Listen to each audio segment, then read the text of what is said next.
Two explosions, one car bomb and a suicide device ripped through a suburb in the Lebanese capital Beirut this morning, right in front of the Iranian embassy. At least 22 people were killed, including a senior Iranian diplomat. More than 100 people were injured. A group linked with al-qaeda claimed it carried out the attack, apparently in retaliation for Iran and the Lebanese group Hezbollah joining President Bashar al-Assad's forces fighting in Syria. Our international editor, Lindsay Hilson, was at the scene. She's in Beirut now. Lindsay. John, fear has returned to the streets of Beirut, this city which saw so much violence in the 1980s during their own civil war. And what people here believe is that this is the result of the war in Syria spilling over. The moment we heard about the bombing, we went down to the scene. And our report does contain some upsetting images. The Iranian embassy was the target, but damage from this morning's attack spread across the neighborhood. The first blast killed the suicide bomber and possibly embassy guards, but it was the huge car bomb a few minutes later that killed and injured so many people. Some were hurt because they came out onto their balconies after the first blast to see what had happened. Others because they rushed to the scene to try and help people. We work near here. First I heard a small explosion near the Iranian embassy. It looked like a suicide bomb. He blew himself up in front of the security. I went to help a guy there, and within seconds, just 10 meters away, I saw a car exploding. There were many injured and martyrs, so we started to help them. He was lightly injured. Others were not so fortunate. Firefighters arrived and began hosing down the smouldering wreckage of cars and buildings. The Iranian embassy is set far back from the road, but the guardroom was badly damaged. This was no accidental target.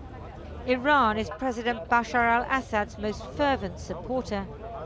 Such a huge blast conjures terrible memories of the civil war here in Beirut in the 1980s, when attacks and bombs were a daily occurrence. But worse than that, people here fear that Lebanon is becoming the new front line in the war in Syria. This is a largely Hezbollah area. The young men hanging around are militants loyal to the Shia group that has sent fighters to support President Assad across the border.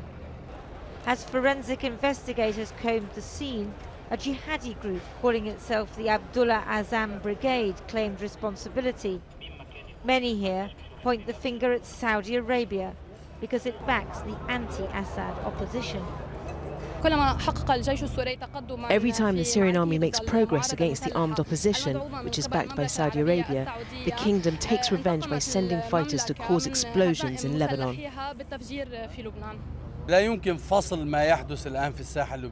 We can't separate what happens in Syria from what happens in Lebanon.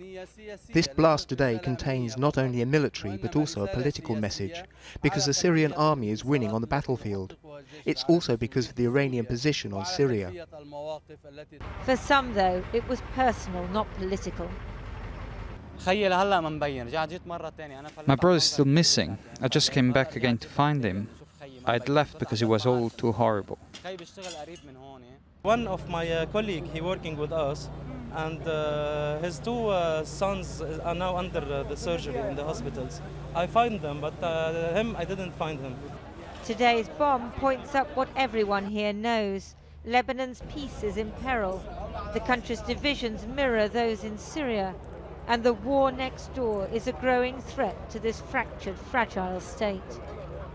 Lindsay, Iran's involvement with President Assad's side has long been active. Why this now?